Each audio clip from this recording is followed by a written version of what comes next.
Bismillahirrahmanirrahim. Assalamualaikum warahmatullahi wabarakatuh. Alhamdulillahilladzi hadana lihada wa ma kunna linahtadiya laula an hadanallah. Asyhadu an la ilaha illallah wahdahu la syarikalah wa asyhadu anna Muhammadan abduhu wa rasuluh. Assalatu wassalamu ala Rasulillah la haula wala quwata illa billah. Ayyuhal ikhwah, kaifa halukum? Alhamdulillah kulluna bi khairin fa nahmadullaha ala hadhihin ni'mah. Baiklah para santri Ma'had Rahmaniyah Al-Islami kelas 8, selamat berjumpa dengan saya Ustadz Ahmad Helmi Mukhlas, yang dalam kesempatan ini insya Allah akan menemani kalian belajar bahasa Arab. Mada darsunal an? Darsunal an al-lughatul arabiyyatu. Akan tetapi sebelum kita belajar bahasa Arab ini, Ustadz mengingatkan kepada kalian agar yang pertama, mari kita berniat belajar ini untuk meraih ridho Allah Subhanahu wa ta'ala. Kemudian yang kedua, kita harus bersungguh-sungguh dalam belajar apa saja. Apalagi ini adalah pelajaran bahasa Arab, ya, pelajaran bahasa yang berhubungan langsung dengan Al-Quran, yang mana Al-Quran merupakan petunjuk kita umat Islam. Dan yang ketiga, mari kita mulai, ya, pembelajaran ini dengan sama-sama membacakan doa agar kita bisa memahami, bisa mendapatkan tambahan ilmu dari Allah Subhanahu wa ta'ala. Bismillahirrahmanirrahim. Rabbishrahli sadri wa yassirli amri wahlul 'uqdatam min lisani yafqahu qawli. Rabbi zidni ilma, ya Allah tambahkanlah kami ilmu, warzuqni fahman, dan tambahkanlah kepada kami kepahaman. Baiklah para santri seluruhnya, pada kesempatan ini kita akan belajar materi kata ganti, ya. Kata ganti yang dimaksud adalah kata ganti milik, di mana biasanya kata ganti ini ditempatkannya berada di bagian belakang. Kita melihat contoh-contoh terlebih dahulu yang ada di layar monitor ini. Yang pertama, hadza kitabi. Hadza kitabi. Tahu semuanya artinya?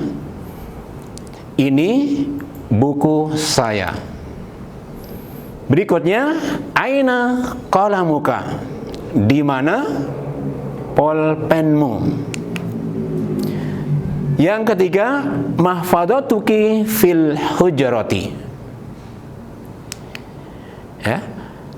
Tasmu untuk perempuan di dalam kamar. Yang keempat, Muhammadun waladun. Muhammad seorang anak laki-laki. Baituhu fil madinati. Rumahnya di kota. Yang kelima, Aisyah tilmidatun. Aisyah murid. Kurasatuha alal maktabi. Buku tulisnya di atas meja. Yang keenam, ustaduna fil fasli. Ustadz kita atau guru kita di dalam kelas. Bagi yang belum tahu makna kosakata, silakan dicatat di buku tulisnya. Yang pertama yaitu kata-kata mahfadatun. Apa arti dari kata-kata mahfadatun? Yaitu tas. Yang kedua, kurrosatun. Artinya tentu kalian sudah tahu bukan? Yaitu buku tulis. Kata berikutnya al-hujratu. Artinya yaitu kamar. Sedangkan al-madinatu artinya yaitu kota. Baiklah, sekarang kita melangkah ke macam-macam dhamir atau kata ganti. Kata ganti yang pertama yaitu ka. Ini diperuntukkan untuk kamu laki-laki, ya, milikmu laki-laki. Sedangkan ki ini adalah untuk kamu perempuan. Berikutnya ya sukun yang sebelumnya kasroh. Ini adalah untuk dhamir kepemilikan saya.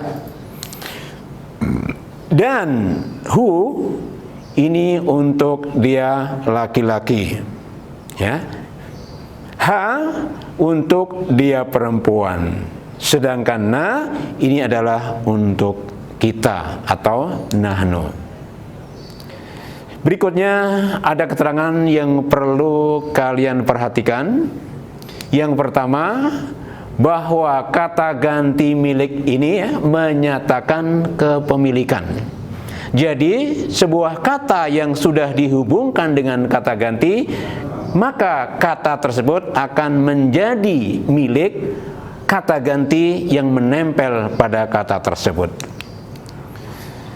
Keterangan yang kedua, isim atau kata ganti yang dihubungkan dengan dhamir atau kata ganti milik, alif, lam, dan tanwinnya dihilangkan.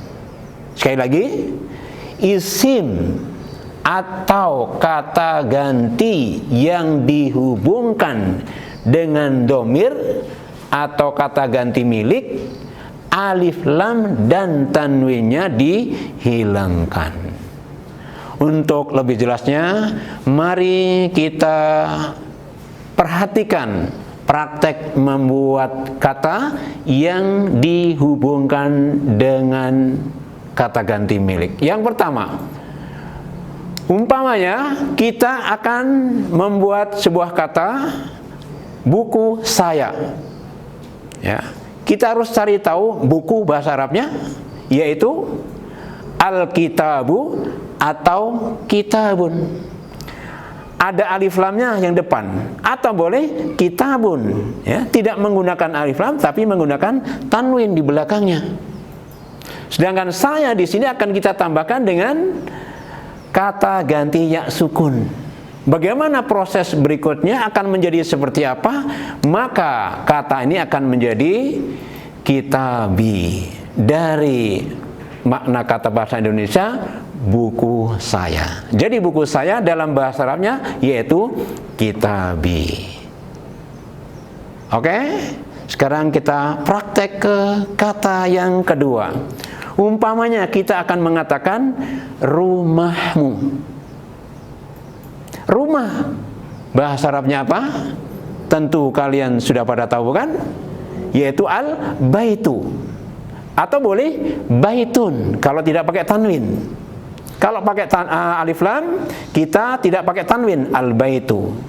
Ditambahkan dengan domir mu. Mu tadi bahasa Arabnya yaitu ka. Akan berubah menjadi seperti apa? Kita lihat, dia akan menjadi baituka. Demikianlah proses penyambungan kata benda atau isim dengan kata ganti milik. Buku saya akan menjadi kitabi, rumahmu menjadi baituka. Bisa dipahami? Oke, saya rasa insya Allah kalian anak-anak yang cepat memahami insya Allah. Kalau begitu, mari kita perhatikan penggunaannya di dalam kalimat. Sekarang kita akan berlatih untuk membuat kalimat yang ada kata ganti yang sudah digabungkan dengan isim atau kata bendanya. Bagaimana misalnya? Kita akan mengatakan rumahku di kota. Rumah apa? Tadi kita sudah belajar ya, rumahku yaitu baiti. Di kota, di bahasa Arabnya yaitu fi, kota bahasa Arabnya al-Madinah. Sehingga akan menjadi baiti fil madinati, rumahku di kota.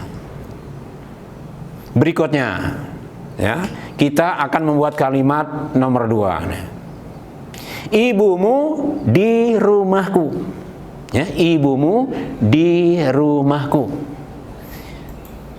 Ibu bahasa Arabnya kalian sudah pada tahu.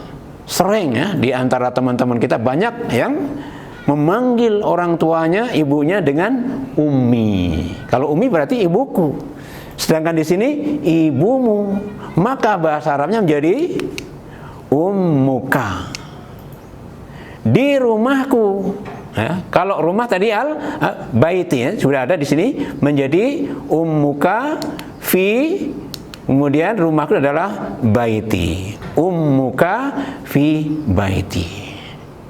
Ya kalau kita kreatif, insya Allah dalam belajar bahasa asing atau bahasa Arab ini, kita usahakan ya setelah kita mempelajari struktur dalam bahasa Arabnya, kemudian kita belajarnya menerjemahkan dari bahasa Indonesia ke dalam bahasa Arabnya. Tapi sebelumnya tadi kita juga sudah belajar bagaimana menghubungkan kosakata atau isim dengan kata ganti. Demikian ya yang kita pelajari di kesempatan ini. Begitu gampang bukan belajar bahasa Arab? Insya Allah kalau kita serius, konsentrasi ya, maka Allah pun akan memberikan kemudahan kepada kita. Pelajaran kata ganti milik ini bisa kalian dapatkan lebih luas lagi pembahasannya, contoh-contohnya lebih banyak lagi, yaitu ada di kitab Durusul Lughah Al-Arabiyah jilid 1 buku kalian. Halamannya ada di halaman 24 sampai 25. Nah, ketika kalian tidak paham kosakata, kalian bisa mencari kata yang susah, yaitu di dalam kamus bahasa Arab. Oleh karena itu, kalian juga harus punya kamus bahasa Arab. Bagaimana kalau nggak punya? Ya berusaha dengan pinjam. Syukur memiliki sendiri. Nah, setelah kita memahami bahasa Arab ini, mari kita gunakan ya dalam kehidupan sehari-hari. Kita praktekkan sesama teman kita. Kalau kita praktekkan, lama-lama akan menjadi semakin tambah ilmu kita. Tapi kalau kita malas mempraktekannya, ya akan lambat untuk bertambah. Demikian ya yang bisa kita sampaikan di kesempatan ini. Mudah-mudahan kita semuanya bisa memahami pelajaran ini, kemudian bisa memahami Al-Quran, lalu mempraktekannya dalam kehidupan sehari-hari. Karena Al-Quran menggunakan bahasa Arab. Kita pun juga harus memahami bahasa Arab. Siapa lagi yang akan mempelajari bahasa Arab ini kalau bukan kita semua? Kalau ada yang benar dalam penyampaian materi ini, tentunya itu dari Allah Subhanahu wa Ta'ala. Mari kita lakukan kebenaran-kebenaran yang sumbernya dari Allah Subhanahu wa Ta'ala. Namun kalau ada yang salah, tentunya itu dari Ustadz. Maka Ustadz mohon maaf atas kesalahan yang Ustadz sampaikan tadi. Kemudian mari kita tutup pertemuan pada kesempatan ini dengan sama-sama melafadzkan Alhamdulillahirabbil alamin, subhanakallahumma wa bihamdika asyhadu an la ilaha illa anta astaghfiruka wa atubu ilaik. Syukran katsiran. Terima kasih banyak atas kebersamaannya dengan kami. Wassalamualaikum warahmatullahi wabarakatuh.